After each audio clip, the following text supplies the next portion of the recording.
Yan, so magandang araw sa inyo lahat mga paps and welcome back sa ating munting channel. So sa araw na to meron tayong gagawin dito isang Citrix. Bali nabuksan na po natin yan. Ayan, Citrix 55 inches ano to, smart TV na to. So ito pala yung kanyang model. Kita ba? Wait natin yung kanyang model. Model niya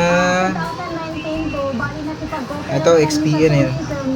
XPN-DSE5550. So ang problema nito, dim display, meron naman siyang backlight pero wala po siyang picture. So nakasaksak na po yung unit na ito, naka-blow na po yan. Then pa-power up natin, meron po siyang button dito sa may ilalim. Yun, bumukas yung backlight. Ayan, bumukas yung backlight. So tingnan natin dito.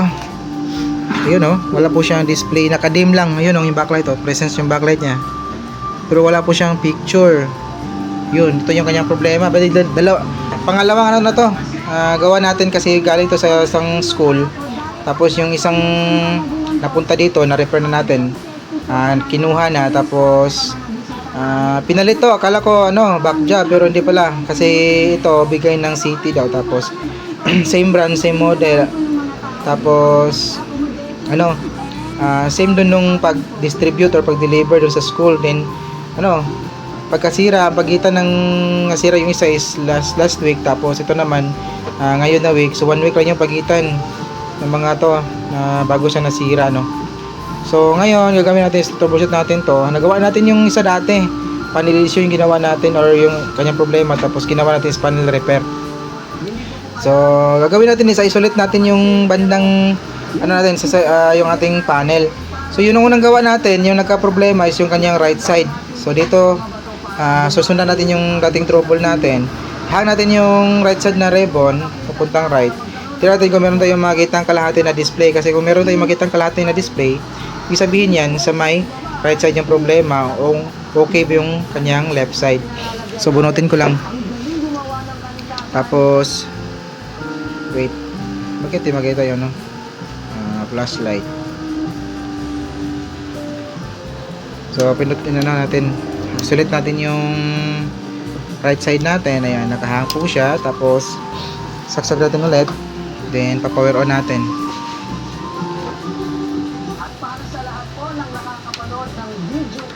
Power on natin. Tingnan natin kung bubukas yung backlight. Wala pa.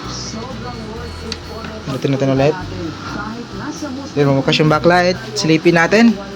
Ayun diba may nakita tayong Android TV na pala to. Ito yung kalahating display sa may left side. Sabihin buo yung left natin. Yung problema ay sa may right side, kasi yun yung nakahang or naka-disable. Ayun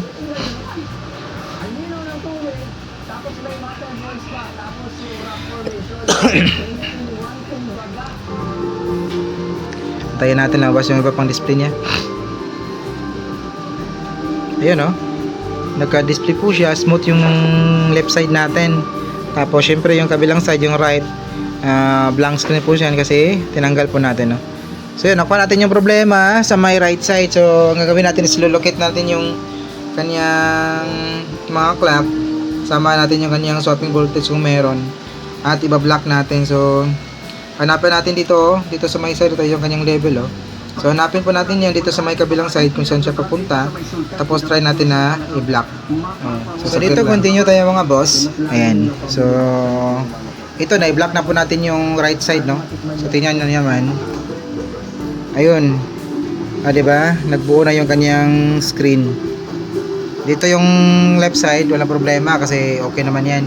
So dito tayo nag-block sa may right side. So nagkaroon po siya ng fine lines Meron po siyang fine lines, konti lang naman. Sa may right side, dito tayo nag-block. So nagkakaroon po siya ng fine lines. So dito na dito sa may left side, mas smooth po yung kanyang display, wala po siyang fine lines So ang ginawa natin dito is binak po natin yung kanyang clock.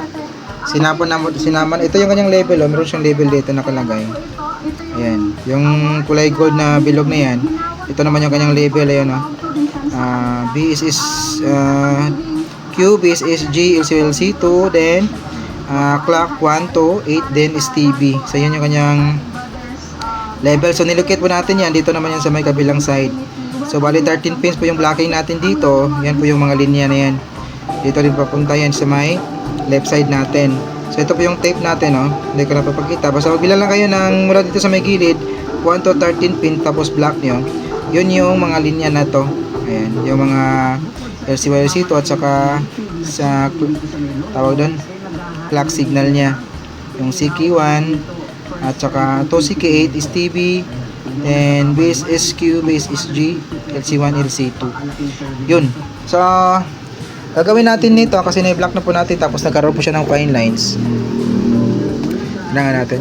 Ayan, meron po siyang fine line dito sa my right side. So gagawin natin is try natin na pagdudugtungin yung ano natin dito, yung kanyang clock 1 to 8. Tapos connect natin sa my ground. Kasi dati ginawa ko rin yun sa dating repair natin. Pero pinadudugtong ko yung clock 1 to 8, tapos kinonect ko sa my ground. Ano, lumala yung kanyang fine line. So ginawa ko, dinugtong ko na lang yung kanyang clock 1 to 8, tapos hindi ko na ikanabit kung saan pa. Parang pinagdudugtong ko lang yun at gumanda yung kanyang fine line. So yung gagawin din natin dito yan. Hindi ko nagawa yung dating repair natin, hindi ko nagawa ng video kasi nga ano, medyo busy din tayo. So ngayon mayroong pangalawang dating, same model rin. So ito, nagawa natin ng video, no? So yun yung gagawin natin, try natin, baka ano natin, makuha natin yung kanyang problema din, no, na fine lines. So ang para pag-locate ng kanyang mga clock signal dito, pwede kayo mag resistance reading, pero meron po siyang label dito nakatakpan dito sa may ano natin, base ng ating stand. So tatanggalin natin to para makita natin yung label doon sa may board na nakalagay. Yan. So tapos ilolocate po natin yan dito kung saan yan banda. Then yun yung pagdudugtungin natin yung kanyang mga clock 1 to 8. Ayun. So ito, continue po tayo mga paps. Ayan, yung sinabi ko kanina, pinagdudugtong na po natin yung mga clock niya, 1 to 8. Ayan po siya, oh. So ginawa ko kanina, hindi ko pa kinabit dun sa my ground, pero walang nangyari. Pinadudugtong ko lang yung clock niya 1 to 8 tulad nung nagawa natin dati. Ganun pa rin siya. So ginawa ko lang, kitry ko na kinabit sa my ground yung pinadudugtong natin na clock, tapos kinabit ko dito direkta sa my ground. Ayan po yung magnetic wire natin. So gumanda yung kanyang display. So hindi pala lahat, depende siguro yan sa panel kung yung kanyang modification, no? Ayun, no? Yung kanina, diba dito meron po siyang fine lines. So yan, konting-konti na lang talaga, na kung hindi mo lalapit yung mata mo, hindi makikita yung kanyang error talaga, na konting-konti na lang. Ayan. So mas maganda to kanina, kasi kanina visible talaga yung kanyang fine lines. Ngayon nung may dugtong natin yung kanyang clock, tapos may kabit natin dun sa my ground, gumanda na yung kanyang display. Nag-smooth na po yun, nag-smooth na yung kanyang picture dito sa my right side natin kung saan tayo nag-block na mga clock signal. Ayan. So nung dating gawa natin, pinadudugtong natin yung kanyang clock 1 to 8, tapos hindi natin kinabit sa my ground. Ito naman, kinabit natin sa my ground para mas gumanda yung kanyang picture. So depende pala yung modification, yun nga, depende sa panel, kahit na same model, no? Depende po kasi yan sa tama ng panel, kung saan siya magkakaigi, no, sa pagmodify. Ayan. So yun, sibaran natin to ng mga siguro